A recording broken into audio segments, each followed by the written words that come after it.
Father, we just thank you this evening for your grace and mercy and love. Thank you for your blessings in our lives. Blessing by association. We are connected to you by your Holy Spirit.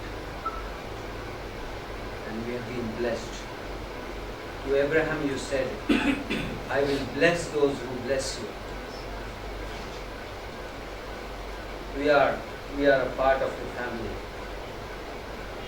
And we have received so much. And we are like the psalmist who says, the Lord is my shepherd and I shall not want. Thank you for using us. Thank you for speaking to us. Thank you for teaching us your word. Our mind does not deserve it. But you have opened our mind. You have given us a hunger. Thank you that we have an open Bible in our lives. That this Bible is alive. The word is living. And it is quick and it is powerful. It's like a double-edged sword. It goes deep into our being. It goes into our soul and emotions and our spirit. It does its work. Thank you for this class. Thank you for every student. Thank you for what you are going to use this class for. Our eyes are on the eternal. We know that the work which goes on is going to exist throughout the eternity. What we do tonight is not going to be lost in the moments of time. Thank you, Lord. We lift this class to you. Anoint it. Cover our hearts. Give us concentration. Give us an open heaven. Let the throne room pour words upon our hearts. In Jesus' name we pray. Amen. आप सबका स्वागत है हमारे बीच में एक new friend है जिनका नाम साइमन है. Let's welcome Simon. आपका स्वागत है.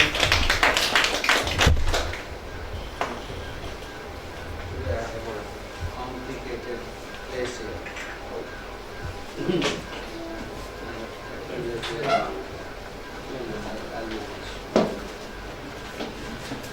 Okay, so यशाया नबी की किताब.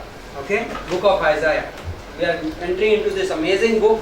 एक टाइम था मेरी बाइबल रीडिंग हैबिट में जब मैं प्रॉफिट्स की बुक्स को बाइबल में बाईपास कर देता था. Okay, so and then even before doing this Old Testament prophets class, somehow at one point of time in my life I started reading the book of Isaiah. यशाया नबी की किताब में पढ़ने लगा and I was blown away. Suddenly it's like this ना, like this is our prayer कि परमेश्वर हमारी आंखें खोल दे अपने वचन की ओर, राइट, हमारे हार्ट को खोल दे. हाँ, लूका 24 में उन दोनों चेलों के साथ जैसा हुआ, उसने अपना वचन खोल दिया और उनके दिल जलने लगे. They are saying, were not our hearts burning when he explained to us, when he opened to us scriptures? That's exactly what. जब उसने वचन को हमारे सामने खोला तो क्या हमारे दिल जल नहीं रहे थे, दिलों में आग नहीं लगी? This is exactly what our prayer is, right, in the Bible college. So I now at that point of time मैं young believer था and no, I was not like I was. हम अभी भी young believer, right? so we can say that. So but then I was also a preacher, I remember. But मैं कभी prophets की book को बड़े rarely fear and trembling के साथ touch करता था. And then परमेश्वर ने open कर दी. So I remember कि उस season में मैंने book of Isaiah पढ़ी थी and I kept on reading it and पढ़ता रहा and God gave me so many messages right from the book of Isaiah. It's a very rich book. बहुत like out of all the books of prophets, like बहुत मजेदार किताब है, बहुत खजाने भरी किताब है. It's filled with riches. Okay, so I'm very excited teaching you this book, and I want you to be very excited. Keep reading your book of Isaiah. Okay, and I'll give you chapters. Today we are doing probably 10 chapters. पहले 10 अध्याय करेंगे, and then I will also every week I will tell you कि next week में हम कितना करने जा रहे हैं. So you can read that portion and all this will mean is हफ्ते में 1-1.5 chapter, दिन में 1-1.5 chapter, हफ्ते भर में maybe about 10 chapters you do and you come back after reading, you will be amazed at आप कितना समझ पाएंगे. हाँ, so यशाया नबी की किताब पहला अध्याय, Isaiah chapter 1. Okay. Now just to give you background of who this man is. Okay, ये आदमी कौन है, कहाँ पे है. Now remember, अभी तक हमने जितने prophets पढ़े, जितने नबी पढ़े, who are they talking to mostly? Kings of where? कहाँ के राजाओं से? Israel, northern kingdom, उत्तरी राज्य, जो 10 tribes से बना हुआ है, 10 गोत्रों से, right? Now what was their warning? Mika, आमोस, होशे, ये 3 आखिरी थे, right? Mika we haven't read, right? Mika not read. Mika will come now. आमोस, होशे और जोना. ओके, ये 3 एक टाइम के प्रॉफिट्स थे. ये इज़राइल के आखिरी दिनों में नदर्न किंगडम उत्तरी राज्य कब बंधुआई में गया, गुलामी में कब चला गया? Which year was it? 722. Okay, 722 BC, 722 ईसा पूर्व. Now where in the Bible you see that incident?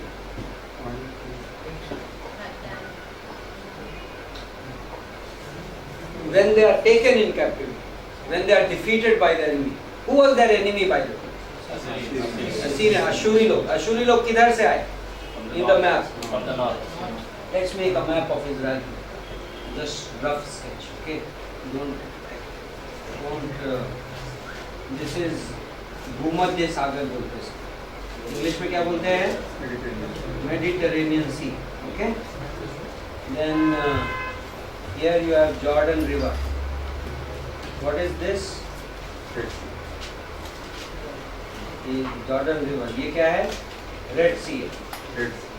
Dead Sea. Sorry, Dead Sea. मृत समुद्र. What is this? गलील की झील. Lake of Galilee. Right? Here you have what? इसको पता है यहाँ पे? Jerusalem. Here you have which major city? Samaria. Okay. This is उत्तर. यहाँ पे कौन कितने ट्राइब्स रह रहे हैं? 10 ट्राइब्स. यहाँ पे कितने ट्राइब्स हैं? 2 tribes. This is called Yehuda. Judah. Now there is one more river here. Farat. Euphrates, right? There is one river here. कौन सी नदी है? नील. जिसको कि बड़ी नदी भी कहा जाता है. Then here you have now where is Assyrians? Here, right? Ashur. Israel के 2 मेन एनिमी कौन कौन थे? Babylons and Assyrians. No. At this point of time, इस समय में, at this point of time in history, Egypt, मिस्र देश, जो कहाँ से आएगा? साउथ से आएगा. मिस्र जब आक्रमण करेगा तो किधर से करेगा? इधर से करेगा. असीरियंस आक्रमण करेंगे तो किधर से करेंगे? नॉर्थ से करेंगे. Okay, so this is the overall geography. Like मेरा वर्जन आप मैप में ज़्यादा अच्छा देख सकते हैं. ओके, सो ये असीरियंस, अशूरी लोग नॉर्थ से आए. 722 BC में, 722 ईसा पूर्व में कौन लोग आ गए? अशूरी लोग आए. उन्होंने उत्तरी राज्य को खत्म कर दिया. ओके, नबी लोग अभी तक के जितने भी हमने प्रॉफिट देखे वो क्या कर रहे थे? किसको वार्न कर रहे थे? Ephraim. One name given to northern kingdom is also Ephraim. Ephraim was the prominent tribe. इन 10 गोत्रों में से सबसे मेजर. होशे की किताब में आप Hosea 5:1, okay, Hosea 5:1, many times in the book of Hosea. क्या इफ्रेम, इज़राइल को इफ्रेम कह के एड्रेस किया गया है. But that is not only one tribe being addressed. Like Judah, यहाँ पे जूडा में कितने ट्राइब थे? 2 ट्राइब थे. बट स्टिल बार बार प्रॉफिट क्या बोलता है? जूडा. तो these 2 tribes are part of one kingdom, जिसको कि प्राइमरली यहूदा के नाम से जानते थे. This is part of another kingdom जिसको कि इज़राइल नाम से जानते थे. And sometimes prophet chose to use the word Ephraim for them. Ephraim करके पुकारा. Now at this point of time, इसके आगे के प्रॉफिट्स आम तौर पे जूडा को एड्रेस करेंगे। ओके, कई बार वो जूडा के बदले में इजराइल वर्ड यूज करते हैं, बट इवन देन जब इजराइल वर्ड यूज किया जा रहा है that is primarily being addressed to Judah. Okay, because Israel का अब ये जब चले गए तो जो इजराइल बचा, whatever is left over in Israel is only Judah. Okay, remember that. So now who is Isaiah? Isaiah का name means Yahweh is salvation. यहोवा उद्धार है। Okay, that is what आप देखोगे Yah, this word Yah represented Yahweh. Okay, so Yeshayah, so Yahweh उद्धार है। Okay, so now open to Isaiah chapter 1 verse 1. Yeshayah 1:8. Amos के पुत्र. So one thing you know about Isaiah is he was son of Amos. Amos का पुत्र. Okay. Who is this Amos? We don't know. Definitely not the prophet Amos. Okay. Why not? Because it's Z. No. Not that. Time difference. Time difference. Time difference, that's good. Time difference दोनों का, like यदि आप years of ministry देखोगे they are very different. So and also location difference. Isaiah कहाँ का रहने वाला है? साउथ। हाँ, but he was from Tekoa. Okay, so Amos, like there is no link with this, is another Amos. Okay, now Amos का पुत्र यशाया का दर्शन, जिसको उसने यहूदा और यरूशलेम के विषय में उज्जया, योताम, आहाज और हिजकिया नाम के यहूदा के राजाओं के दिनों में पाया। These 4 kings are mentioned there. 4 kings, यहूदा के, जूडा के 4 राजाओं का जिक्र है जिनके दौरान इसने काम किया। This amounts to about 58 years of ministry. Okay, 58 साल की सेवकाई। Now if you look, if you are carrying your charts,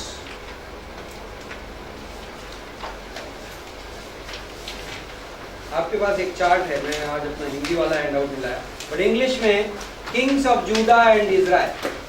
okay, Israel के राजा, my this thing it says number 1, but this is my another handout, but it should be right in the beginning, बिल्कुल शुरुआत में रहेगा। Page number 15। Okay, page number 15, yes exactly. So if you see here, यदि आप देखेंगे तो right side में southern kingdom है, राइट? लेफ्ट साइड में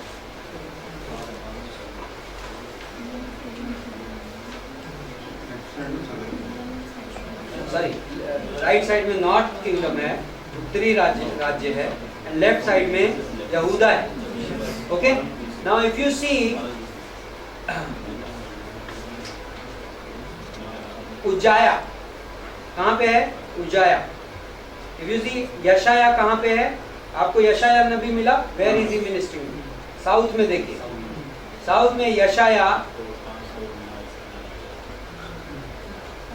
Now don't get fooled by location.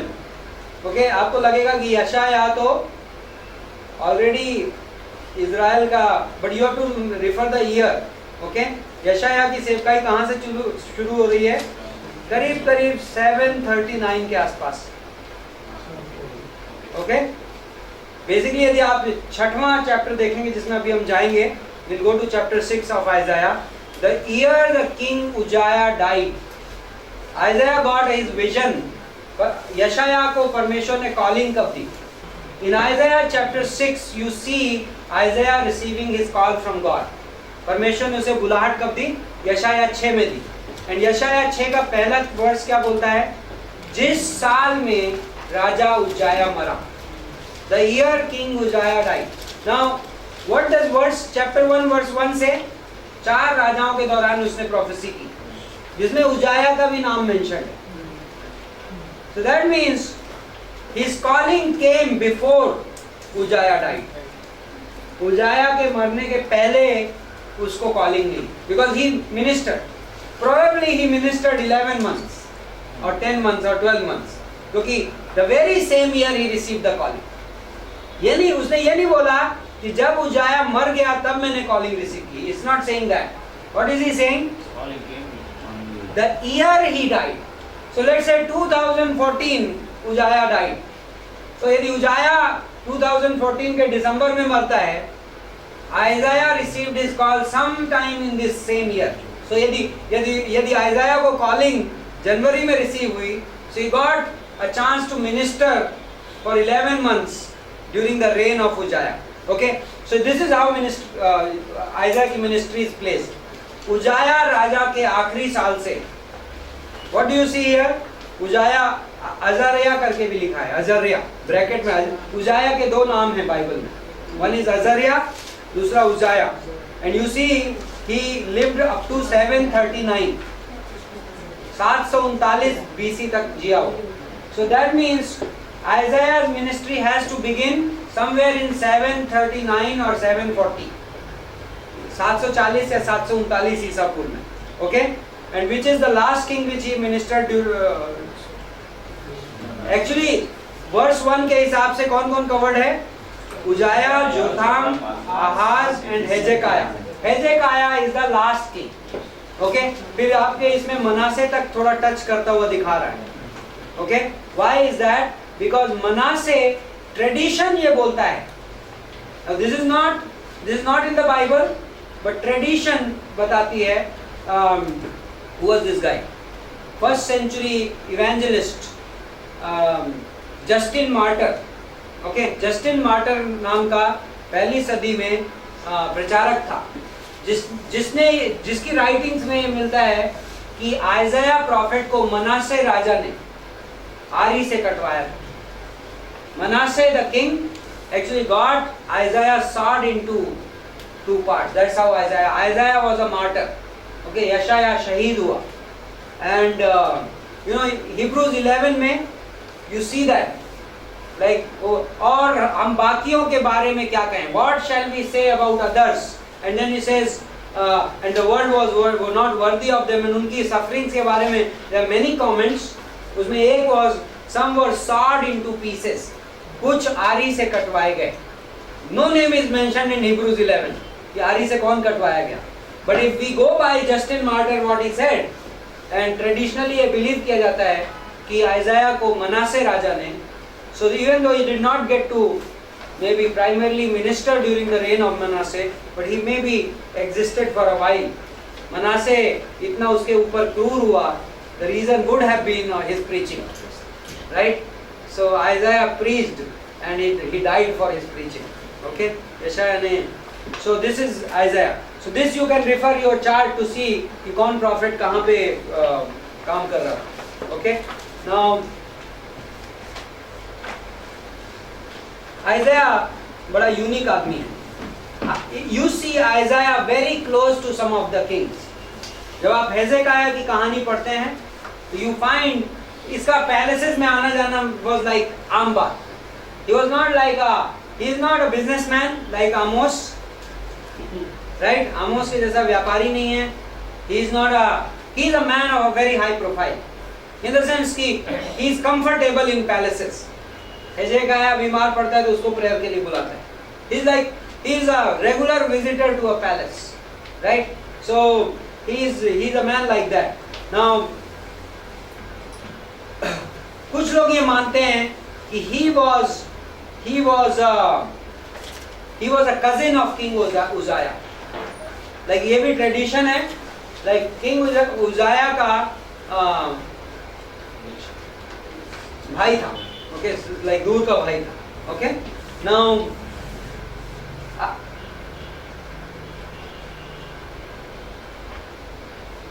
686 BC, sun 686 is considered to be date of his death.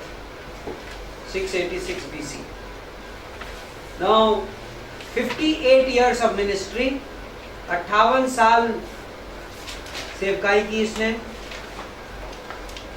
Hebrews 11:37 is the verse. इब्रानियों का 11:37 वो पंक्ति है. Now आइज़ाया का टाइम पीरियड, यहाँ पे क्या चल रहा है इजराइल में? अभी कुछ हमने लास्ट प्रॉफिट्स के टाइम में कहा था, north kingdom as well as south kingdom दोनों बहुत प्रॉस्परस थे इसके पहले, but then you remember Hosea ने and then who was the other guy, Amos ने, इन सब ने क्या प्रोफेसाई किया था कि गॉड का जजमेंट स्विफ्टली आने वाला है, परमेश्वर का न्याय बहुत बहुत जल्दी आने वाला है। By the time of आइजाया both the kingdoms were struggling badly, दोनों बुरे, क्योंकि इनके दुश्मन हावी हो रहे थे। असीरिया इसके पहले तक जब जेरोबोम 2 शक्तिशाली था, जेरोबोम नंबर 2 बहुत पावरफुल था, ओके, तब असीरिया बहुत बहुत दबा हुआ था।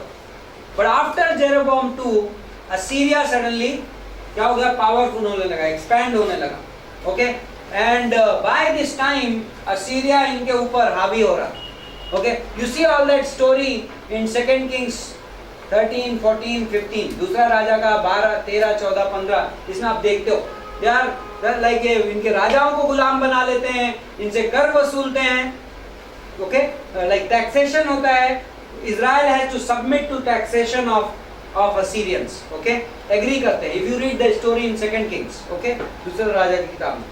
सो नाउ व्हाट डज, यहाँ बैकग्राउंड क्या है, 3 घटनाएं, 3 major events in the times of Isaiah, यशाया के समय में। Okay, before I go that, book of Isaiah is a very long book, हम सबको पता है, राइट? कितने चैप्टर्स हैं? 66। नाउ यशाया की किताब को कई बार छोटा सुसमाचार बोलते हैं, मिनी गॉस्पेल बोलते हैं, ओके, और मिनी बाइबल कई बार बोलते हैं। बाइबल में टोटल कितनी किताब है? 66। यशाया नबी की किताब में कितने चैप्टर्स हैं? 66। नाउ ओल्ड टेस्टामेंट में कितने बुक्स हैं? 39। न्यू टेस्टामेंट में कितने बुक्स हैं? 27, राइट? नाउ यशाया की किताब में यदि आप थीम देखेंगे, पहले अध्याय से 39 चैप्टर तक, chapter 1 to chapter 39, the theme is the judgement of God, परमेश्वर का न्याय के बारे में बात करता है आइज़ाया, ओके। नाउ चैप्टर 40 से लेके 66 तक क्लियरली थीम इज क्राइस्ट, यीशु मसीह के बारे में। Like you see Christ being mentioned again and again, salvation of people, लोगों के उद्धार का जिक्र बहुत तगड़ा है। So you see a clear division in the book of Isaiah, 66 chapters, जिसमें first 39 chapters में God के judgment की बात हो रही है, and second आखिरी के 27 chapter में salvation की बात हो रही है, okay? So there seems like a very similar, like you can take the book of Isaiah and present the gospel very easily to anybody. आप यशाया की किताब को अकेले पकड़ के आप बहुत आसानी से गॉस्पेल दे सकते हैं। You see, there's one more thing Isaiah is famous for is 7 servant songs, okay? 7 servant songs of Isaiah, जो हम पढ़ेंगे, हम बड़े डिटेल में पढ़ेंगे। 7 servant songs, दास के विषय में गीत, 7 गीत हैं जो एक दास के विषय में। Behold my servant, उनमें से कुछ गीत शुरू ऐसे होते हैं, Behold my servant, परमेश्वर बोल रहा है मेरे दास की ओर देखो। Who is the servant of God in those songs? Yeshu Masih, okay? So all of those 7 servant songs are where? Isaiah 42. Second half of the book, okay? सारे के सारे कहाँ पे हैं? 40 से लेके 66 में 7 servant songs. I am not giving you reference right now. Now Hosea and Micah, Hosea and Micah, Hosea and Micah, these are the 2 contemporary prophets with Isaiah. यशाया के समय में ये दोनों भी काम कर रहे हैं। Now this is the most quoted Old Testament book in the New Testament. नए नियम में सबसे ज्यादा बार उल्लेख की गई पुराने नियम की किताब है। Like New Testament authors, huh? Some words are there. Yeah, many, more than 20 times. Yes. Be fulfilled for the Isaiah. As Isaiah the prophet said, जैसा कि यशाया नबी ने कहा था, right? Again and again, and it got fulfilled. So Isaiah का नाम से, let me have a figure there. Isaiah is mentioned by name 22 times in the New Testament नाम से. Like कई बार न्यू टेस्टमेंट का ऑथर ओल्ड टेस्टमेंट के author को कोट करता है लेकिन नाम नहीं बताता है. Okay, but we know that उसने इसको कोट किया, मोसेस को कोट किया, है ना. But then like for example when Jesus says it is written, ये लिखा गया है, there he is not quoting the name. But in case of Isaiah 22 times Isaiah has been quoted by name. 22 बार यशाया नबी की like in 66 chapter में से 22 बार नाम लेके रेफरेंस कोटेड है. He is the most quoted author from the Old Testament. Okay, so these are some of the significant things of Isaiah. Okay, यशाया की बहुत कुछ खास चीजें. And then Isaiah saw Jesus. यशाया ने अपने दर्शनों में यीशु मसीह को देखा.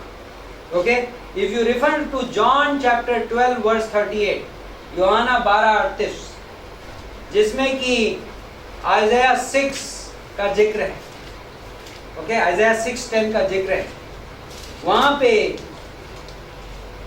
ये कहा गया है कि he saw the Lord, उसने प्रभु को देखा. Jesus claimed कि उसने मुझे देखा, यशाया ने मुझे देखा. He saw me. Okay. One common word in the book of Isaiah is Holy One of Israel.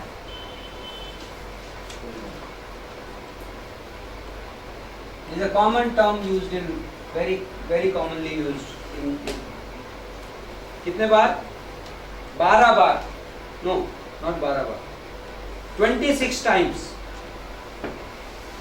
26 bar. 12 bar first half में, 14 बार सेकेंड हाफ में. What does this? हिंदी में क्या बोलते हैं? इज़राइल का पवित्र जन. Who is this addressed to? Whose title is this? Yeshu Masih. Okay, Jesus Christ. He is talking about the Messiah, जो मसीहा आने वाला है. आइज़ाया की बुक में आइज़ाया रिपीटेडली उस आने वाले मसीहा का जिक्र कर रहा है. Okay, and one of the titles used is this. So, okay. What is the purpose of the book of Isaiah? यशाया नबी की किताब का मकसद क्या है? What should be the purpose? Anybody wants to say? Isaiah किसको एड्रेस कर रहा है पहले? दक्षिणी राज को, यहूदा को. Why only दक्षिणी राज? नहीं, दक्षिण को ही क्यों कर रहा है, उत्तर को क्यों नहीं बोल रहा? उत्तर इज गॉन. लाइक नॉर्थ के साथ जो होना था हो गया. Isaiah's message is, see क्या हो गया उनके साथ. अब तुम लोग तो सुधर जाओ, right? And you know what? Between the first North Kingdom की कैप्टिविटी और Southern Kingdom की कैप्टिविटी में कितना गैप है पता है? 140 years, close to 140 years. 722 BC से 586 BC, सन 586 ईसा पूर्व, 140 साल. ओके, सो आइज़ाया वार्निंग दे रहा है, यदि तुम लोग नहीं सुधरे तो तुम्हारा भी वही हाल होगा. Okay, now time is come, but message is twofold. जो संदेश है दो. What is the first part of the message, जो कि मोस्ट प्रॉफिट्स का मैसेज वही था, जजमेंट. Why judgement? न्याय क्यों हो रहा है? Explore more. Relying on what is seen like Egypt and other things rather than relying on God. Yes, but basis क्या है पूरे judgment का? What is God referring to again and again back from the Old Testament? हाँ? Idolatry की वजह से, but there is a मुकदमा चल रहा है. There is a case. What is the basis of that case? We talked in Amos. What is? Every prophet is referring to that one thing. हर नबी उस एक चीज का जिक्र करके मेंशन कर रहा है. Yes, exactly. There is a covenant involved. एक वाचा का मुद्दा है. What is that covenant? Which covenant is that? Deuteronomy 28. Like covenant is called law, व्यवस्था. Okay? जिसको मोज़ेक कवनेंट बोलते हैं, मूसा की व्यवस्था, मूसा की वाचा. God said if you obey, you will be blessed. यदि तुम आज्ञा मानोगे तो तुम आशीष पाओगे, और यदि आज्ञा नहीं मानोगे कर्स. एंड कर्स का जो नेचर था ड्यूटरोनॉमी 28 में बड़ा प्रिसाइजली दिया गया था. उसमें गुलामी बताई गई थी, तितर बितर किए जाओगे, स्कैटर किए जाओगे, दुश्मन आएंगे किसके जैसे, टिड्डियों के माफिक आएंगे, तुमको साफ करके जाएंगे. Okay, God said judgement will be very thorough. But what was also added there, we read it. क्या साथ में गॉड ने ब्लेसिंग एंड कर्स देने के बाद क्या दिया था? If you repent in the name of Christ. Promise of restoration if you repent. यदि तुम पश्चाताप करो, where is that promise? 30. Deuteronomy 30, व्यवस्था विवरण 30. Okay, now these references you can just remember, and जब आप prophets पढ़ते हो तो you can refer back. Okay, so Abraham, and also Abrahamic covenant, Ibrahim की वाचा. Now what was the nature of Abrahamic covenant? Ibrahim की वाचा का क्या? With the land. It was unconditional. It had a land in purpose, but बिना शर्त की थी. When God said to Abraham, I will bless you, मैं तुम्हें आशीष दूंगा. He did not say, I will bless you if. Right? Moses का covenant में there was if involved, यदि. लेकिन इब्राहिम की covenant में there is no if involved, unconditional. That's why God is going to fulfill one day every promise which was made. हर वादा जो किया गया था इजराइल को, एक एक वादा पूरा किया जाएगा. Yes, repentance will be involved, but promise is unconditional. वादा पूरा होएगा. Okay? So Abrahamic covenant भी हमको इसके मैसेज में ध्यान रखनी है. So Isaiah's purpose. Now I'll give you the purpose of Isaiah. यशाया का मकसद क्या था इस किताब में? He is calling the Judah, यहूदा देश को वापस बुला रहा है परमेश्वर के साथ covenant relationship. You have broken the covenant, come back to the covenant. वाचा में वापस आ जाओ. ओके, दैट इज जूडा को कॉल दे रहा है Isaiah. Okay, and he is reminding them कि तुम्हारी जो कंडीशन है दैट इज सिंफुल, तुम पाप में लग गए हो. Okay, so that is we are giving the overview, and then he is showing them how God is going to bring in restoration. Okay, judgement की बात करता है एंड देन उसके बाद रिस्टोरेशन की बात करता है. Okay, this is what the outline of Isaiah. So Isaiah की बुक को हम दो हिस्सों में देखेंगे primarily. Up to chapter 39 Isaiah बोल रहा है come back to the covenant relationship. तुम लोग हेवायर चले गए हो. You and see what happened to Israel. Israel के साथ क्या हुआ देखो. God will fulfil his covenant, अपना वादा पूरा करेगा.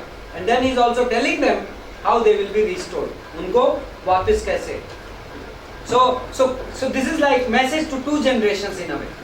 दो पीढ़ियों को संदेश है. Because current generation को आइज़ाया क्या बोल रहा है? सुधर जाओ, सुधर जाओ, सुधर जाओ. राइट? आने वाली जनरेशन को क्या बोल रहा है? क्योंकि कैप्टिविटी में ये लोग नहीं जाएंगे जिनसे आइज़ाया बात कर रहा है. एक्चुअली बंधुआई आते आते आइज़ाया भी मर चुका रहेगा. एंड जो जूडा में करंट जनरेशन है वो भी मर गई रहेगी. उनको कैप्टिविटी देखने नहीं मिलेगी, नेक्स्ट जनरेशन को मिलेगी. So Isaiah is recording this message for the next generation sake also, कि when you go to captivity you have to know this. दो चीजें, जब आप बंधुआई में जाओगे आपको दो बातें पता होनी चाहिए. पहली बात, तुम बंधुआई में जा क्यों रहे हो? This is because you have broken the covenant.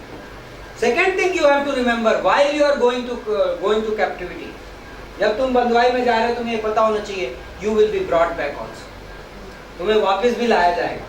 So when you read the book now you will see कि एग्जैक्टली ये इस टाइप का मैसेज है. Okay,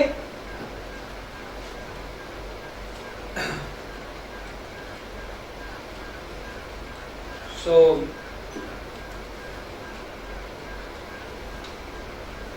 one more thing which I actually shared at the missions meeting today. Isaiah had a lofty view of God. I love this. यशाया की नजर में जो परमेश्वर का चित्र है वो बहुत ऊंचा है. Isaiah 6 में वो बोलता है I saw the Lord high and lifted up. Right? मैंने प्रभु को ऊंचा उठाए गए देखा. So see, you know there is an author called A.W. Tozer. यदि आपने A.W. Tozer की किताब नहीं पढ़ी, you can read. He is a very good author. One of his most famous books is The Knowledge of the Holy. Okay? Knowledge of the Holy is a very good book and it talks about the attributes of God. परमेश्वर के गुणों की जिक्र करती. Very simple book, very cheaply available in any Christian shop. I think it's even freely available on net. Okay, Knowledge of the Holy, very good book. A.W. Tozer ये बोलता है,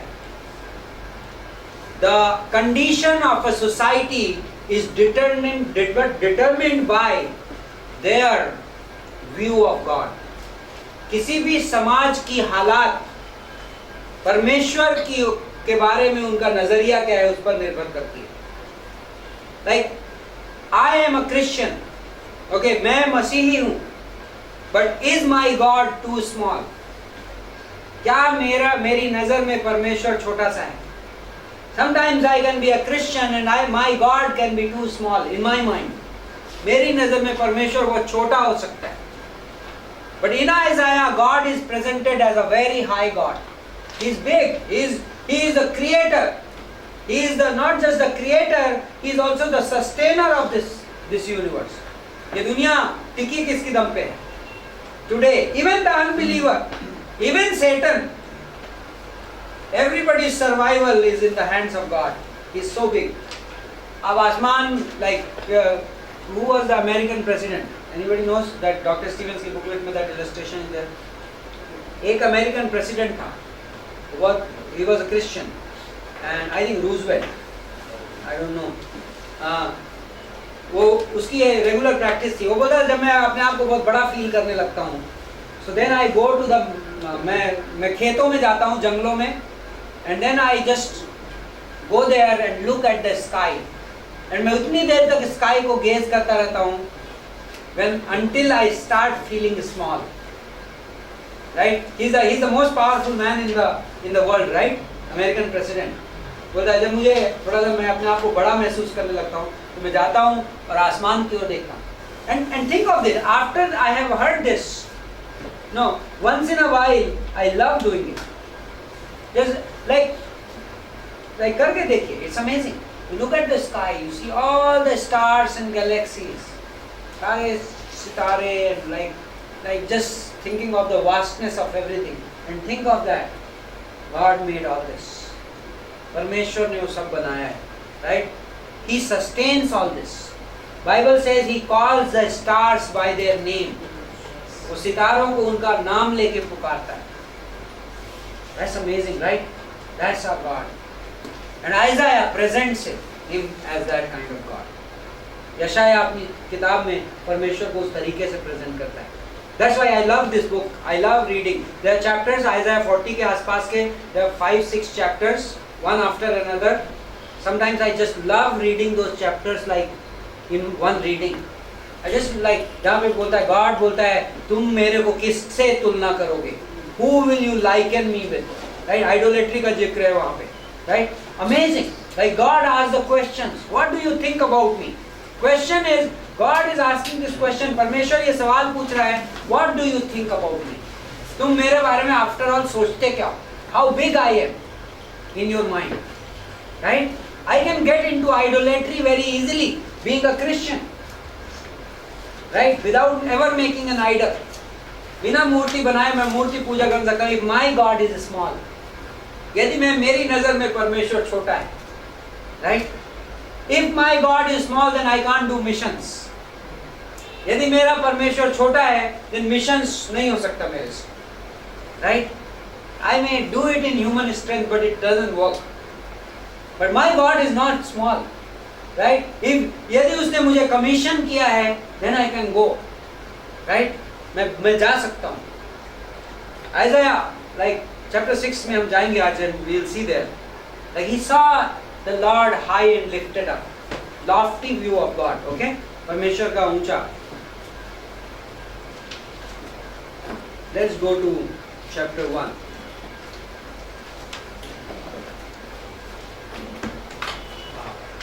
Okay, now we'll go to 3 major events at the time, 3 major crises at the time of Isaiah. यशाया के समय की 3 बड़ी घटनाएं.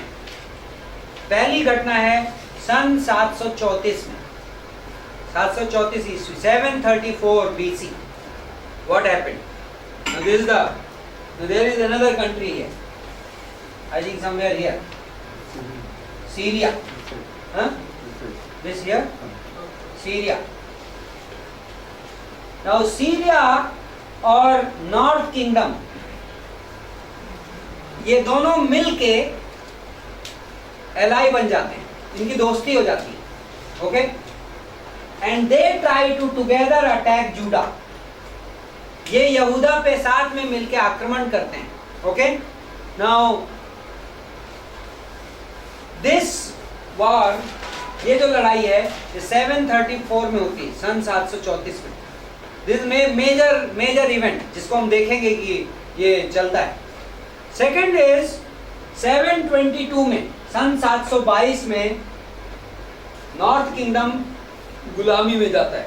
That's a major event, okay, in the history. Isaiah के टाइम में चल रहा है. While Isaiah is prophesying in Judah, जब यहूदा में यशाया प्रोफेसी कर रहा है 722 सन में, ये लोग गुलामी में ले जाए जा रहे. Okay, and आइज़ाया, in the book of Isaiah you see those promises being made by Isaiah and they are getting fulfilled in history right in his time.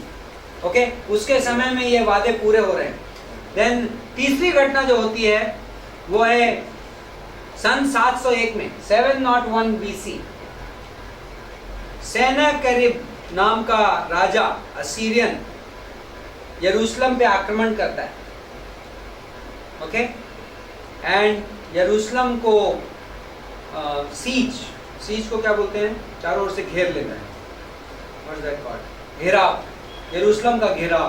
Okay, so these are the three major events which happen in the time of this prophet, and this prophet has something to say about those events. Okay, ये नबी इन घटनाओं के बारे में कुछ बोलता है. So we will see that as it comes. Now chapter 1, listen. Now परमेश्वर बोलता है, मैं इंग्लिश में पढ़ूं चलेगा? हाँ, I will read it in English, तो मेरा कम्युनिकेशन फास्ट रहता है. हिंदी वाले लोग, मैं आपको वर्स नंबर बोलता रहूंगा. ओके, सो चैप्टर 1 वर्स 2, पहले अध्याय की दूसरी पंक्ति. Listen O heavens and hear O earth, for the Lord speaks. Now what kind of call is this?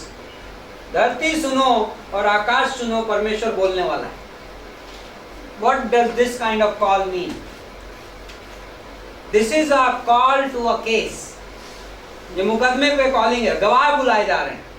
Okay, come, like Lord अपना मुकदमा पेश कर रहे हैं और गवाहों को बोल रहे हैं खड़े होकर सुनो. धरती और आकाश को गवाह बना रहे हैं. Okay, these are the witnesses. And what does he say? Sons I have reared and brought up and but they have revolted against me. मैंने बच्चे पैदा किए और उन्होंने मेरे खिलाफ ही बगावत कर दी. Who are those? Israel, Judah. Okay, and then an ox knows its owner and a donkey its master's manger. Now ox जो होता है मेहनती होता है, and होशियार होता है.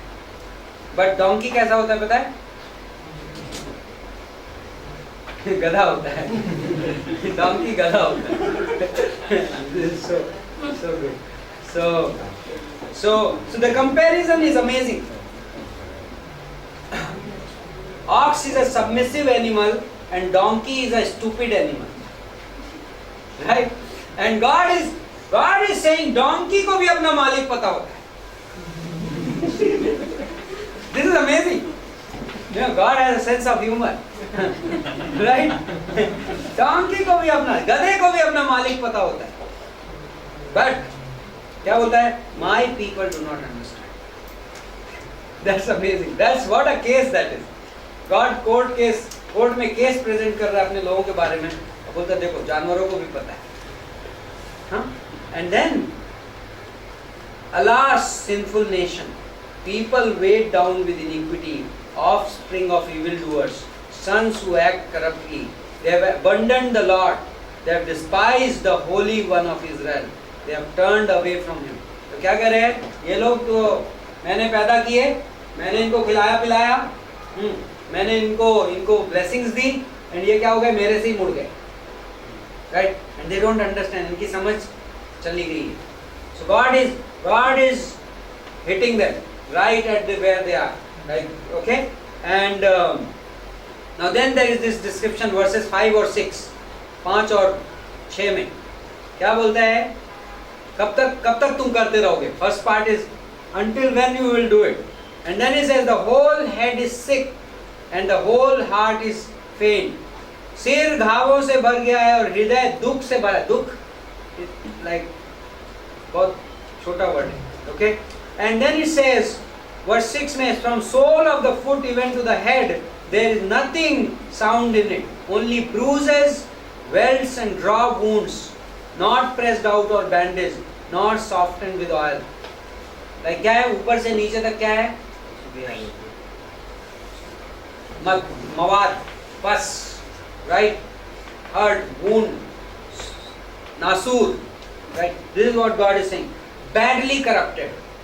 Not just दर्द, इशू दर्द का नहीं है और इशू जख्म का नहीं है, इशू इन्फेक्शन का है.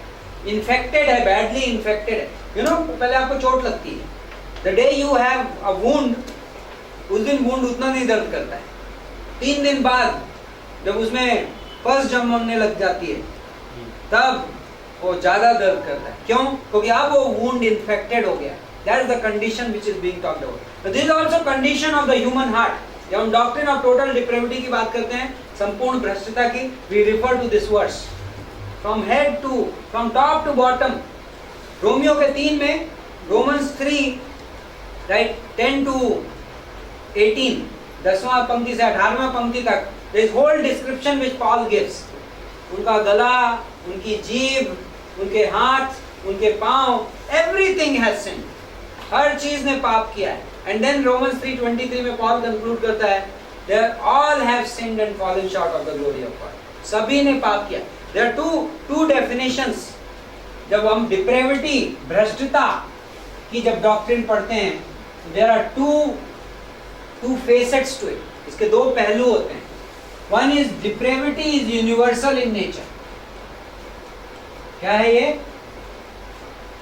क्या सार्वजनिक है. And then depravity is total in nature. That is संपूर्ण. Human depravity, इंसानी भ्रष्टता, one is it is सार्वजनिक, universal. That means everybody is a sinner.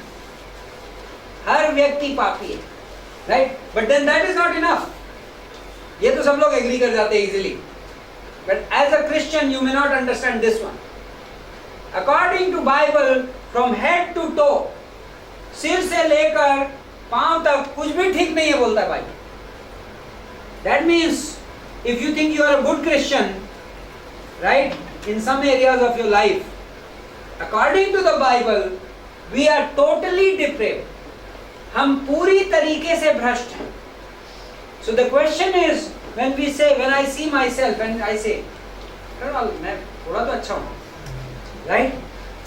God is saying, no, by nature, आप कितने depraved हो? Total, fully, complete. Every aspect of humanity, every aspect of human existence has been corrupted by sin. कोई ये चीज को स्वीकार नहीं तो होता ना करे ना. God define कर रहा है. See, the point is this: while I am doing good, Romans 7 में पॉल कहता है, जब मैं अच्छा कर रहा होता हूं तब भी पाप वहां पर मौजूद है. You know, slipping from here to here only takes opportunity and circumstances. यहाँ से यहाँ आने में सिर्फ हालातें एंड मौके लगते हैं. Will I be the same good Christian if nobody else lived in Mumbai? I don't know. ये सवाल एक हिसाब से इमेजिनरी है. So the question is, a lot of depravity is covered. Depravity does not mean, total depravity does not mean that I cannot do any good things. Total depravity का meaning ये नहीं है कि मैं कुछ अच्छा काम नहीं कर सकता. Total depravity includes that man is able to do some good. जो संपूर्ण भ्रष्टता की जो डॉक्ट्रिन है, वो इस हिस्से को मान के चलती है कि इंसान कुछ अच्छे काम कर सकता है. बट देन कुछ अच्छा काम करना इस बात को प्रूव नहीं करता कि वो डिप्रेव्ड नहीं है. Just because I did some good things, that does not prove in any way that I am not depraved in that area. मैं उस हिस्से में भ्रष्ट नहीं हूँ. Right? So that we have to recognize. That is why in the Bible the only answer to human depravity is salvation. इंसान की भ्रष्टता का इकलौता उत्तर उद्धार है. There is no other way. You cannot transform a depraved man.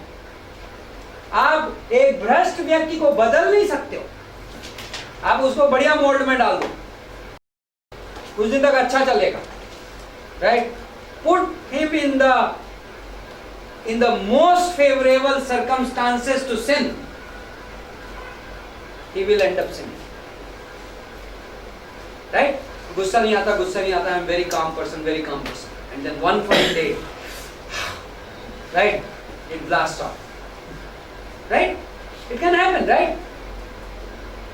Ravi Jayakras, classic example. I mean, थोड़ा सा rough example, but because Ravi Jayakras quoted it, I can easily quote it.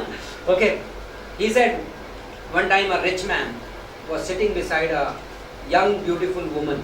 एक खूबसूरत औरत के साथ फ्लाइट में बैठा हुआ था. And उसने उससे कहा, you know, मैं करोड़पति आदमी हूँ, and मैं तुम्हें इतने लाख रुपए दूंगा if once you sleep with me. इस लड़की ने, she was decent girl, उसने बड़ी देर तक सोचा, इतने लाख रुपए, wow, one time, okay, I'll do it. मैं तैयार. Then this man says, I'm sorry, मैंने प्राइस गलत बोला था. I'll give you just a few thousand. She said, what have you thought about me? Am I a prostitute? क्या मैं वैश्या हूँ?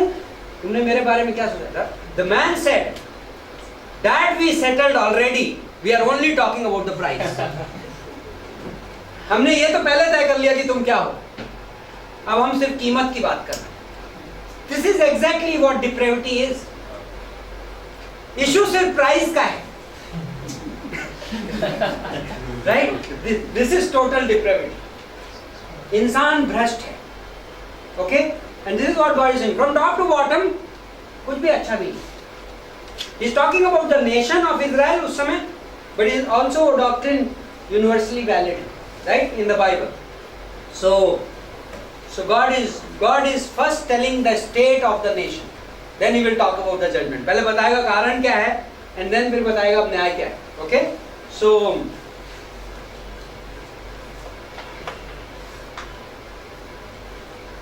verse 8. The daughter of Zion is left like a shelter in a vineyard, like a watchman's hut in a cucumber field, like a besieged city. ककड़ी के खेत में मचान, right? या दाग की बाड़ी में झोपड़ी. You know क्या problem है? Why is he comparing them to like this? दाग की बाड़ी में झोपड़ी. What does that mean? Any idea? कभी किसी गांव में खेत देखे?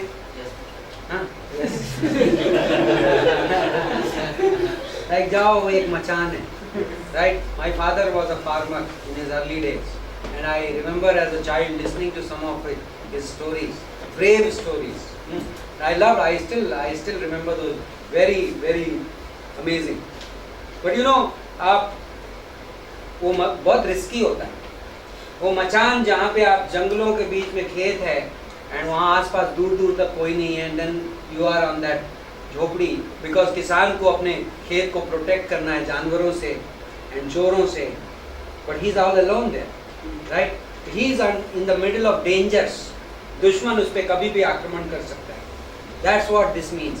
Like the sin has left them open to all sorts of attacks. शैतान, दुष्टात्माएं, लाइक कोई भी आक्रमण कर सकता है. तुम खाली पड़े हुए हो, वो बीच में खेत में, जंगल के बीच में एक झोपड़ी के जैसे हो. Okay, that's what it means. Verse 9. Unless the Lord of hosts had left us a few survivors, we would have been like Sodom and Gomorrah. परमेश्वर ने यदि हमारे बीच में थोड़े लोगों को बचाना छोड़ा था। The principle of a remnant, okay, बचे हुए लोग। God has left a remnant, परमेश्वर ने कुछ लोग, this is what will happen eventually. Who came back from captivity, बंधुआई से कितने लोग बच के आए? रेमिनेंट, बचे हुए लोग।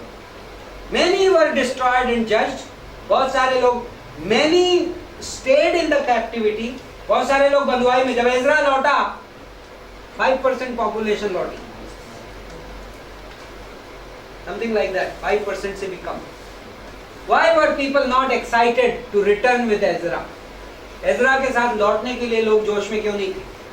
बंधुआई से, you are in बंधुआई, right? गुलामी में हो, but you are, आप अपनी गुलामी ज्यादा पसंद कर रहे हो बजाय लौट के प्रभु की सेवा करना, right? Remnant, it is the grace of God that there is a remnant, बच्चे। This is going to be the condition of the church also. It is already, and as आखिरी समय नजदीक आएगा, कलीसिया, it is the remnant which will experience revival. से बचे खुचे लोग, it's not going to be automatic. Just because a church carries the name of the church, सिर्फ कलीसिया का नाम रखता है so and so church, that is not going to give insurance regarding spirituality कि आप आत्मिक रहोगे, right? शैतान बहुत शातिर है, and जैसे जैसे बाइबल क्या बोलता है, जैसे जैसे अंत दिन आएंगे तो क्या होगा? प्रेम ठंडा पड़ जाएगा और बुराई बढ़ती जाएगी। Evil will become worse. जो शैतान की टैक्टिक्स जो हैं क्या होंगी? इंटेंस होती जाएंगी। शैतान का धोखा जो है और खतरनाक होता जाएगा, राइट? यीशु मसीह कहता है मेरे नाम से कई लोग आएंगे। Oops. यीशु मसीह के नाम से। So there can be someday somebody stands up and says Christ का next birth आ गया। You never know. ऑलरेडी बोलते हैं कुछ, अभी तक तो दूसरे प्लेटफॉर्म पे खड़े होके बोलते हैं, but what if one day some reverend stands up and says I am Christ? वो तो खैर बहुत सालों से लोग बोल चुके हैं, but what if some from the born again crowd, कोई that guy will not be born again. अरे भाई, बॉर्न अगेन चर्चेस में अनसेव्ड लोग नहीं है। That's what it means. Evil will grow worse, but the Lord will leave a remnant. परमेश्वर क्या है? बचे हुए लोग जो genuinely they are having revival in their heart. जिनके दिल में क्या चल रहा है? like जोश चल रहा है, गर्मी है, तेज है, right? So they are saying, like Isaiah is saying, wow, thank God he has left a remnant. Thank God कि मैं preach कर रहा हूँ तो कुछ लोग तो बैठे हैं। Imagine, Isaiah is preaching to that nation, right? So hear the word of the Lord, you rulers of Sodom, give ear to the instruction of our God. परमेश्वर का वचन सुनो। This is the point. परमेश्वर का वचन सुनो। This is what will change the heart, right? Then in verses 11, 12 इन सब में God is talking about why do you bring sacrifices? बलि वली लेके रीति रिवाज करके ये सब से कुछ नहीं होगा, right? Your works will not do it. Remember हमने right in the beginning of the course बोला था, why do prophets seem to say कि sacrifices are not wanted by God? परमेश्वर को बलि नहीं चाहिए। Anybody remembers the answer to that? Yes, because जो बलि के पीछे जो मकसद था, यदि आप उसको छोड़ दो तो फिर बलि मीनिंगलेस हो जाती है, right? The issue about sacrifice is your condition of your heart. यदि आपका दिल सही जगह नहीं है तो आप कुछ भी ले आओ गॉड के सामने, it is not acceptable. God looks at the heart. परमेश्वर दिल देखता है। These guys are still bringing the sacrifices. See, imagine when Israel का, you remember जब इज़राइल को नबी लोग एड्रेस कर रहे थे तो they were addressing different errors. Remember that? उनका क्या एरर था मेजर? आइडोलेट्री, मूर्ति पूजा एड्रेस किया। उनको ये गॉड ने ज्यादा बोला नहीं कि तुम बलियां ला रहे हो या तुम ये कर रहे हो या तुम न्यू मून सेलिब्रेट कर रहे हो, सैबथ सेलिब्रेट कर रहे हो, because they were not doing it anyway. But now Judah को जब एड्रेस कर रहा है तो क्या एड्रेस कर रहा है? तुम सैक्रिफाइस ला रहे हो, तुम न्यू मून सेलिब्रेट करो, तुम सैबथ सेलिब्रेट करो. So these guys were actually not so much into idolatry. इनके भी बीच में मूर्ति पूजा थी, बट इनके बीच में वैसी मूर्ति पूजा नहीं. इन्होंने जेरोबोम वाले सिस्टम को एक्सेप्ट नहीं कर रखा. नॉर्थ किंगडम में क्या प्रॉब्लम थी? जेरोबोम ने जो डुप्लीकेट सिस्टम दिया था जिसमें मूर्ति पूजा थी, उन्होंने ये अभी भी मंदिर में जा रहे थे. ये लोग अभी भी जेरूसलम टेम्पल में जा रहे थे और सैक्रिफाइसेस लेके जा रहे थे. Understand the difference, right? Now prophet is addressing the Judah, but God कहता है all that is not required. Okay, verse 15. So when you spread out your hands in prayer, I will hide my eyes from you. Even though you multiply prayers, I will not listen. So they are the religious people. They are lifting their hands, worshipping the Lord, right? Praying the prayer, and God is saying, not listening. Nahi sun raha main, right? And then it says, wash yourselves. Make yourselves clean, remove the evil, cease to do evil, learn to do good, seek justice, reprove the what? Ruthless, Yeah. defend the orphan, plead for the widow. Now verse 18 is amazing. 18वीं पंक्ति. Come now and let us reason together, says the Lord. यहोवा कहता है आओ और हम आपस में वाद विवाद करें. This is what God wants to do with us. This is what, like, हमारे एरर्स के साथ गॉड की डीलिंग है. Let's stop. इसका काउंटर वर्स, इसका complementary verse in New Testament is John 16:8. When he comes, जब वो आएगा, he will convict the world, right? He will convict the world. वो दुनिया को क्या करेगा? निरुत्तर करेगा. लास्ट क्लास में we were talking, जब रास्ते में हो तो क्या करो? Agree quickly with your adversary. God says, come talk to me. आओ मेरे से बातें करो. Let's talk. Listen to me. Repent. Agree with me. मुझसे सहमत हो जाओ. What will happen by doing that? Right? What will happen by doing that? Answer is there. Though your sins are as scarlet, they will be as white as snow. Though they are red like crimson, they will be like wool. Right? तुम्हारे पाप चाहे लाल रंग के भी हों, वो him के नाई उजले हो जाएंगे. Wow, this is a promise. If you receive that ministry of the Holy Spirit, यदि तुम पवित्र आत्मा का निरुत्तर convicting work, let's talk, let's discuss, let's argue, and then some point in आपके उस वाद विवाद में you will have to give up and say to God, God you are right. परमेश्वर आप सही हो, मैं गलत हूँ. But when you do that, what happens? Your sins are forgiven. This is Old Testament, पुराने नियम में same basis, same method of salvation. उद्धार का वही तरीका है. I will talk to you and आप मेरे से एग्री करोगे. मोमेंट आप एग्री करोगे, तुम्हारे पाप लाल रंग के थे, लेकिन अब क्या हो जाएंगे? हिम जैसे श्वेत हो जाएंगे. Absolute removal.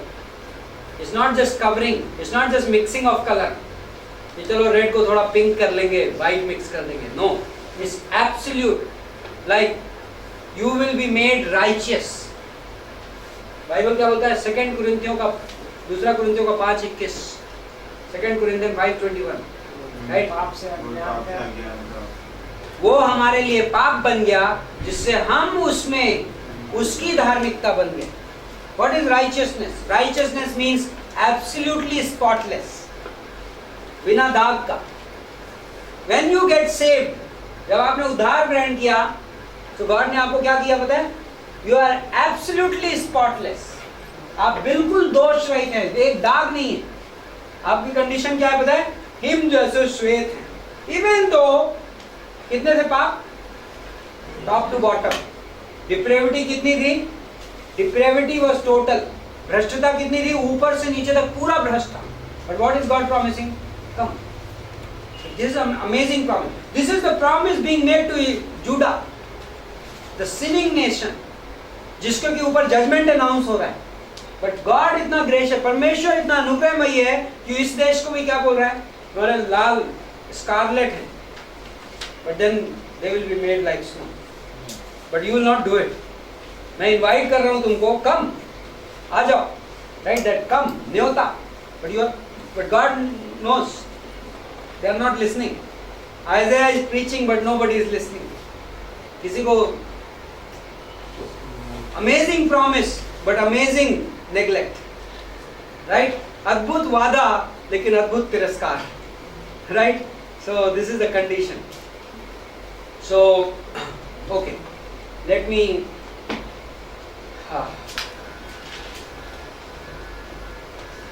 complete forgiveness to the repentant. पश्चाताप करने वाले को पूरी क्षमा. Okay? Now, by the way, जो यहाँ पे word है reason together, जो वाद विवाद करें, this is a court case word by the way. Okay? This is also a court case word. God is saying, okay, मैं case present कर रहा हूँ, you also come and present the case, right? And eventually you have to agree with me. You have to agree with me. God is saying, तुम्हें मेरे से सहमत होना पड़ेगा. You have to move from your position. What is the word repentance in the Bible? Metanoia, right? मन फिराव. You are taking this position, and then you at some point आप इस जगह पे थे और आप कहते हो no, I was wrong. I'm turning to you. This is repentance. पश्चाताप का doctrine of repentance. Metanoia, मन फिराव, right? Turn around. It doesn't have anything to do with how you behave. It doesn't have anything to do with changing your acts. Change of mind.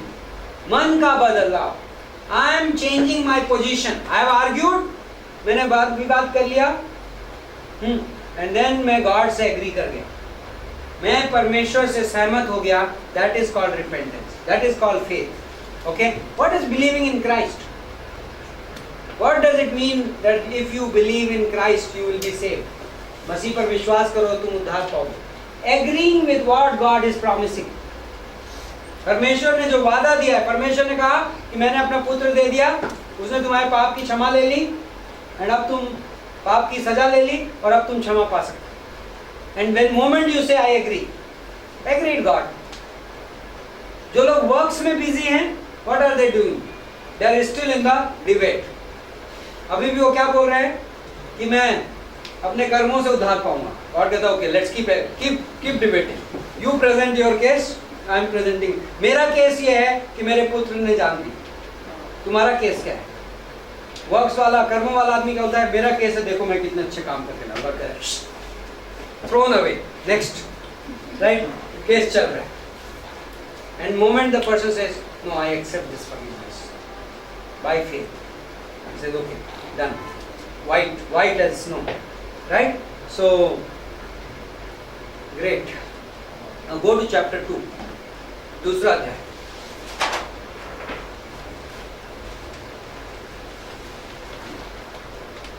दूसरा अध्याय की दूसरी पंक्ति. Chapter 2 verse 2. Now it will come about that in the last days, again, आइज़ाया की prophecy कहाँ से jump करके कहाँ पहुँच गई? In the last days, आखिरी दिनों में पहुंच गई. Okay? What will happen? The mountain of the house of the Lord. It's amazing. God की grace है. In the middle of announcing the judgment, God gives a pause. And God कहता है पहले मैं तुमको end का बता देता हूँ. Right? मैं तुम्हें future promise दे देता हूँ. फिर अभी judgment की बात करेंगे. And what is the promise? In the last days, what is going to happen? The mountain of the house of the Lord will be established as the chief of the mountains. Which is the mountain of the house of the Lord? प्रभु के भवन का पहाड़. Mount Zion, right? Jerusalem. Where there is right now, what is there? Masjid, right? But mountain of the house of the Lord shall be established. क्या होगा? और वो सब mountain से ऊंचा होगा. Now, lot of scholars believe this will be literal, huh? Lot of scholars believe कि Mount Everest in the millennial kingdom, 1000 साल के राज्य में Mount Everest will not be the highest mountain of the earth. Earth की topography will be changed. I will create new heavens and new earth. God बोलता है, right? ध्यान है? मैं नया धरती और नया आकाश बनाऊंगा. तो उस समय हाईएस्ट माउंटेन कहाँ पे होगा? Right in Jerusalem. And on top of that will be the house of the Lord, परमेश्वर का मंदिर. Right? Even if it was not literal, थोड़ी देर के लिए यदि मान लें कि ये literal नहीं है, even then it can be figurative that जहाँ पे प्रभु का भवन होगा वो highest place होगी in terms of its glory and everything else, whatever way it is. Okay? Mountain of the house of the Lord will be established. But it's so clear and will be raised above the hills. So height की भी बात हो रही है. And all the nations will stream to it. सारी दुनिया के राष्ट्र क्या होंगे? So by the way, in 1000 साल के राज्य में there will be nations which will exist. India will be there, by the way, and India will still have a prime minister. That's amazing. But Indian prime minister Passover के दिन कहाँ पे पाया जाएगा? Oh, amazing. That is the kingdom of 1000 साल के राज्य में every nation, every countries has Micah 4 में, मीका की जब हम किताब पढ़ेंगे मीका के 4 में similar description is there.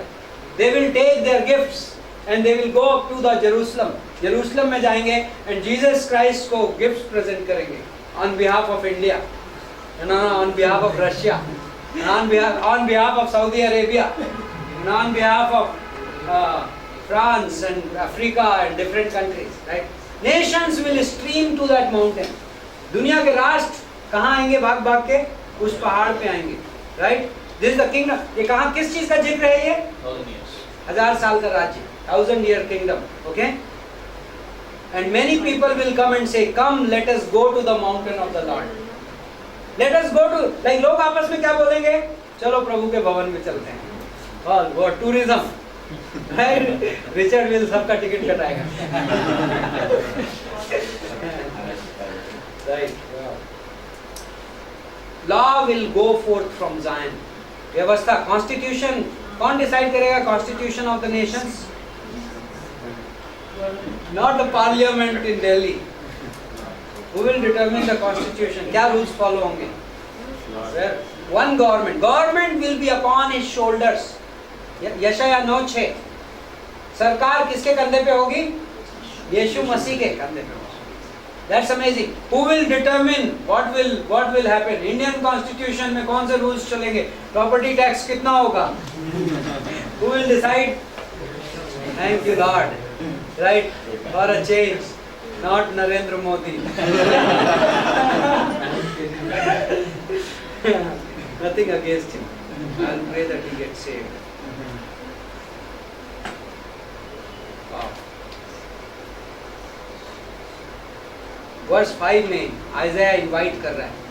After giving millennial kingdom का जिक्र, 1000 साल के राज्य का जिक्र देने के बाद आइज़ाया बोलता है अब तो शायद ये लोग लाइन पे आएंगे. Right? इतना like what a hope that is, ना? But he says, "Come, house of Jacob, and let us walk in the light of the Lord." इसलिए याकूब के घराने के लोगों आओ, चलो प्रभु की रोशनी में चलते हैं. Let us walk in His light, right? For you have abundant your people, the house of Jacob, because they are filled with influences from the east. यहाँ पे एक छोटा सा देश था, राइट, समुद्र के किनारे. Anybody knows which country was this? Philistines. So who influenced them actually? Philistines. Right from within. This is one country. जब इन्होंने लैंड को ऑक्यूपाई किया, ये छोटा सा देह में काटा चुभा रह गया. All these years, this country remained. Israel की हिस्ट्री में. And what does it say? You have been influenced from the east. पूर्व ने तुम पर प्रभाव डाला है. But पूर्व इधर होना चाहिए, right? Oh, maybe they are here. Maybe Philistines are here. Maybe Philistines are here, right? Then it must be no, but it has to be Philistines. No, Syria is here. What does it say? It says east or west? It says like the Philistines. Well, but it says Philistines there, right? And they are soothsayers like the Philistines. Like the Philistines. Maybe he's talking about two. So maybe he's talking about two things. Let us understand this. ये words. That means इन लोगों का प्रभाव कहाँ से आया है? एक तरफ तो फिलिस्तीन से आया है और एक तरफ ईस्ट से आया है. So he's saying तुम्हें दोनों तरफ से लोगों ने क्या किया है? इन्फ्लुएंस किया है. इसलिए तुम ऐसे हो. 6 में पूरे को गुना. Yes, 6 ही पढ़ रहा हूँ. पूरा देश से गया. Okay, now this is the part of the verse which I want to. बोलता है, and they strike bargains with the children of foreigners. What is the condition of people of God? ये लोग क्या कर रहे हैं? किससे bargain कर रहे हैं? God is saying, now this is what happens to. मैं इस वर्ष पे फोकस इसलिए कर रहा हूँ. This can happen to us today. What is our call? Israel का काम क्या था? Their influence, इनका प्रभाव इन पे जाना चाहिए था. But what is God saying? East has influenced you and West has influenced you. पूरब का भी प्रभाव आप पे आया और पश्चिम का भी आया. Right? And you have done bargains. तुम्हारी bargaining किससे चल रही है? Foreigners. Like, this is New Testament verse for this will be, love not the world. This Bible says to us, पहला यूहन्ना की किताब, love not the world. संसार से प्रेम मत करो. But you know what? Is very relevant. बहुत important चीज है. We are in the world, but we are not of the world. हम इस संसार में हैं, लेकिन हम इस संसार के नहीं हैं. And we can get influenced by the world. हम संसार से प्रभावित हो सकते हैं. We can strike a deal with them. Right? Every time when a person quits on his call to get the promotion at the job, he is striking a deal. He is negotiating a deal with the foreigners. वो विदेशियों से क्या कर रहा है? सौदा कर रहा है. I think a lot of people are doing it. 2 Timothy 4 में पॉल ने कहा, Demas has left me because he loved the world. देमास ने मुझे छोड़ दिया है. क्यों? क्योंकि संसार से प्रेम करता है. Negotiating. Like world is negotiating with people. संसार लोगों के साथ क्या कर रहा है? सौदेबाजी कर रहा है. And some people get influenced. Right? Verse 12. For the Lord of hosts will have a day of reckoning. मैंने अपनी बाइबल में ये वर्ड अंडरलाइन किया, डे ऑफ रेकनिंग. हिंदी में क्या है? मंडियों की ऊंची गर्दनों पर और खेती के खुलने वालों पर आएगा और झुकाया जाएगा. यहोवा का दिन लिख दिया इसने. क्या? यहोवा का दिन. सेनाओं के यहोवा. बट इन इंग्लिश बोलता है Lord of host will have a day of reckoning. Reckoning means क्या होता है पता है? हिसाब का दिन. एक दिन आ रहा है क्या? जिस दिन कैलकुलेशन होगा. Right?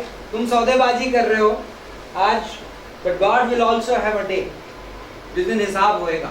Right? There is a day where there will be a perfect calculation. Right? No cheating. Right? The calculation will be perfect. हिसाब बिल्कुल पक्का होगा.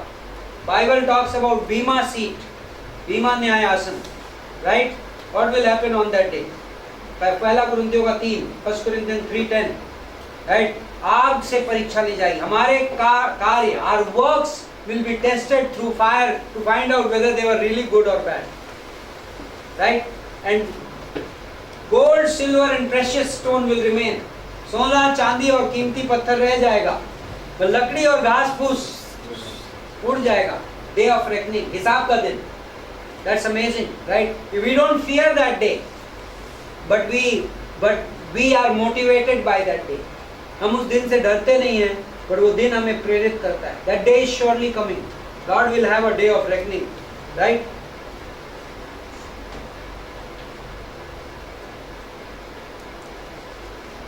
Then it says, इनके लिए डे ऑफ रेकनिंग जल्दी आ रहा है, हिसाब का दिन. For Israel, for Judah. ऐसा क्या भूमिका बांध रहा है? अभी दिन आने वाला है, तुम्हारा सब हिसाब हो जाएगा. तुम अभी नेगोशिएशन कर रहे हो, ईस्ट से और वेस्ट से, अभी आ रहा है तुम्हारे, यही ईस्ट और वेस्ट वाले तुम्हारा कल्याण करेंगे, right? God, and then he gives a description which is amazing. Verse 17 में, pride of man will be humbled and the loftiness of man will be abased. इंसान का घमंड नम्र किया जाएगा, इंसान का ऊंचापन नीचे गिराया जाएगा, राइट? एंड वर्स 20 में, in that day men will cast away to the moles and the bats their idols of silver and their idols of gold. Imagine, God बोल रहा है जिस दिन आएगा ना वो दिन, तो जो सोने चांदी की मूर्ति बना के रखे हो, वो जहाँ पे चूहे, डस्टबिन में सोना चांदी फेंकोगे तुम. That day your gold and silver will become useless. Imagine, जहाँ rats रहते हैं, जहाँ चूहे रहते हैं, वहां पे तुम क्या फेंकोगे? अपने सोने और चांदी की मूर्ति फेंकोगे. इवन गोल्ड स्मिथ के पास नहीं ले जाओगे उस दिन की, चलो इसको गहने बना लेते हैं. That's amazing, right? This is God saying. Like it's amazing. I was saying to the, like this is how I closed my message to the missionaries today. मैंने उनसे कहा, you know, there is something haywire in this world. इस दुनिया में कुछ चीज है जो बहुत उल्टी है. This world is very expert at calling the important things as less important and less important things as more important. Serious things. हाँ? Considering serious things, lighter things serious. Yes. ये दुनिया बहुत तेज है कि जो जरूरी चीजें हैं उनको बेकार कहने में और बेकार चीजों को जरूरी कहने में. And we shouldn't do it. And I'm so thankful to the grace of God. मैं परमेश्वर के अनुग्रह की ओर कृतज्ञ हूँ. मैं उन लोगों को encourage कर रहा था because they are missionaries. I was telling them, you know, in your life, it is the grace of God that you are still able to call the important thing as the important thing. आप जरूरी चीज को जरूरी चीज कह रहे हो, right? सोने चांदी की मूर्तियों को चूहे के बिल में फेंकना seems so, but imagine that God is saying उस दिन में you won't mind doing that, right? Like then you will understand the real value. It will be the day of reckoning. हिसाब का दिन होएगा, उस दिन हिसाब बिल्कुल बराबर रहेगा, right? So chapter 2, my dreams of doing 10 chapters are gone. Right? Verse 22.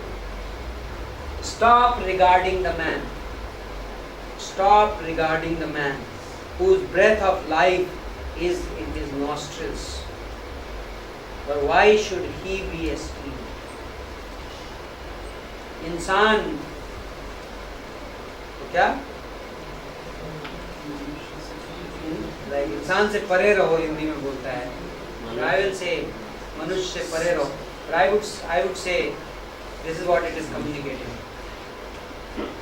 इंसान को वो वैल्यू मत दो जो गॉड को देनी चाहिए. परमेश्वर को वो जगह मत, इंसान को वो जगह मत दो जो परमेश्वर को देना चाहिए. यीशु मसीह ने क्या कहा? ध्यान है? What is the complementary verse for this in the New Testament? Seek ye first the kingdom of God. Don't take the Seek ye first the kingdom of God. Don't take the sacred thing and put it in the front of dogs. That is there. Don't take the pearl and put it in front of swine. I will say this one. If you love your father, mother, brother, sister more than me, you are not worthy of the kingdom. Right? यदि तुम माँ बाप, भाई बहन, जमीन जायदाद, इन सब चीज़ों में मुझसे बढ़कर प्रेम करते हो, then तुम राज्य के वर्दी नहीं. That seems very harsh statement. My mother read that verse in the Bible. She underlined it.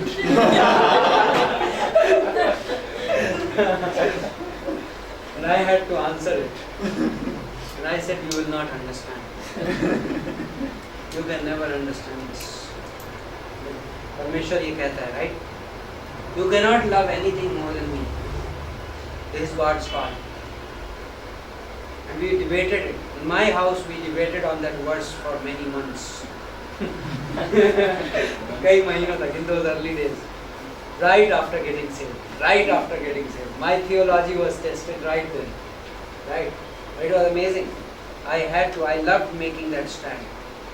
And I'm so thankful that वो जिंदगी में वो probably 5 years down the line I would be too wise to do it.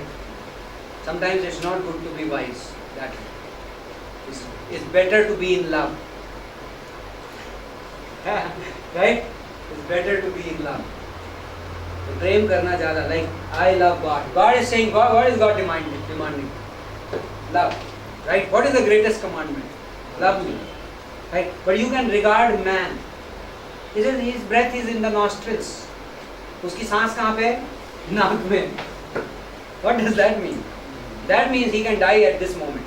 The person whom you esteem so highly, जिसका आप इतना आदर कर रहे हो, उस आदमी की ताकत, उस आदमी की वैल्यूएशन इतनी है कि next moment he can be dead.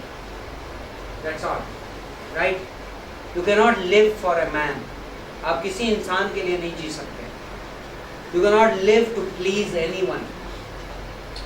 Right? You know John chapter 2 में जीसस ने मिरेकल किया तो क्या हुआ? लोग आके जीसस को बिल्कुल सेलिब्रिटी बनाने की कोशिश कर रहे हैं. What does he say? Yes. He said he did not give himself to any man because he knows what is in man. उसने अपने आप को किसी इंसान को नहीं सौंपा क्योंकि उसको पता है कि इंसान के अंदर क्या है. आज मुझे चढ़ा रहे हैं, कल उतार देंगे. कल क्रूस पे चढ़ा देंगे. Very same crowd who are saying, where were those people who were shouting Hosanna, Hosanna?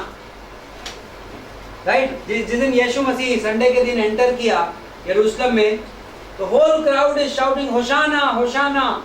Behold, he comes in the name of the Lord. Right? Time आ रहा है नजदीक. Same, I think we should rehearse that. Right? Passover season आ रहा है. Passover season, Good Friday season. On that Sunday before Good Friday, जब यीशु मसीह गधे पे बैठ के घुसा, there seemed like Pharisees were threatened. उस घटना में जो फरीसी लोग थे वो डर गए थे. वो कुछ उसके पीछे साजिश नहीं कर पा रहे थे कि wow, there were, it seems like masses were with him. पूरी भीड़ उसके साथ थी. That's why they had to plot. They had to arrest him in the night. उसको गिरफ्तार रात में क्यों किया गया? यहूदा की मदद की जरूरत क्यों पड़ी उनको? Because crowd was with him. भीड़ यीशु मसीह के साथ थी, right? And then what happened? Next morning, crucify him, crucify him. This is what man is. इंसान ऐसा है. And God is saying, come on, understand this. Don't live for man. इंसान के लिए मत जियो. Live for God. Seek you first the kingdom of God. पर पहले तुम परमेश्वर का राज और धार्मिकता खोजो. You will do justice to man. You want to have a good family. You want to have a good relationship. आपको अच्छे संबंध चाहिए, अच्छा परिवार चाहिए. Follow God. Be a disciple. यीशु मसीह का शिष्य बनो. If he wills, then he will set the other things right. Maybe he will, maybe he will not. He doesn't make a promise, by the way. There is no, and they lived happily ever after. Right? एक time में movies ended like that. उसके बाद वो बड़े मजे से जीते रहे. We have that, but that's ultimate, right? हमारा welcome home कहाँ पे है? At the rapture, right? After that we will be with him forever, right? उसके बाद हम हमेशा के, then we will live happily forever, right? That is the verse for us, right? And they lived happily ever after, like that's 1 Thessalonians 4:17, right? That's amazing for us. But so God tells them, like, stop regarding man, right? And so I think I'll have next class, maybe we'll go a little further, थोड़ा सा higher ambition रखते हैं. So we will next class में up to, I think you can do up to chapter 17. I'm not promising कि मैं 17 तक करूँगा. There's lot of material. Aiza की किताब में there is tremendous amount of material. Okay? मैं फास्ट जाना चाहता हूँ, but at the same time मैं इतना फास्ट नहीं जाना चाहता कि हम जस्टिस ना करें मटेरियल के साथ. These are some tremendous, like I love this book. Right, मुझे ये किताब बहुत पसंद है. So but then we will end the semester in the end of April, तो इसके लिए दैट से हम स्पीड से भी जाएंगे. So let's see how it goes. It's amazing. Do your reading. Okay, आप पढ़ के आइए. If your countenance will show that आपने पढ़ा हुआ है, तो मैं बहुत स्पीड से पढ़ा सकता हूँ, बहुत मीनिंगफुली पढ़ा सकता हूँ. I will not have to read these verses in the Bible. I can keep talking, and you will get it because you would have read. Okay? So great. So, परमेश्वर हम धन्यवाद देते हैं आपको इस शाम के लिए, आपके अनुग्रह के लिए, आपके इस प्रेम के लिए, जिसके वजह से हम मोटिवेटेड फील करते हैं, हम उस प्रेम में ग्रो कर रहे हैं, और हम अपने बारे में सच्चाइयों को समझते हैं, हम इंसान को समझ पाते हैं, हम अपने आप को समझ पाते हैं, एंड देन हमारा आपके साथ प्रेम बढ़ता है, हमारे आपके पीछे चलने की इच्छा बढ़ती है, और आप हमें इस्तेमाल करते हो. इस क्लास के सभी छात्रों को आशीष दो. वीडियो क्लास के लिए प्रार्थना करते हैं, उनको आशीष दो, उन्हें भी मोटिवेट करो और इस्तेमाल करो. और इस सेमेस्टर के कुछ आखिरी वीक्स में इवन हमारे ग्रेजुएटिंग स्टूडेंट्स को मदद करो परमेश्वर. हम भोसले जी और उनके परिवार के लिए प्रार्थना करते हैं. बच्चे की बीमारी ये सबको आपके हाथ में देते हैं, चंगाई मांगते हैं, अनुग्रह की मांग करते हैं. एंड स्नेहल एंड जेनिफर के लिए परमेश्वर ऑपरेशन के लिए धन्यवाद, चंगाई के लिए धन्यवाद. हम कंप्लीट हीलिंग मांगते हैं यीशु मसीह के नाम से. आमीन.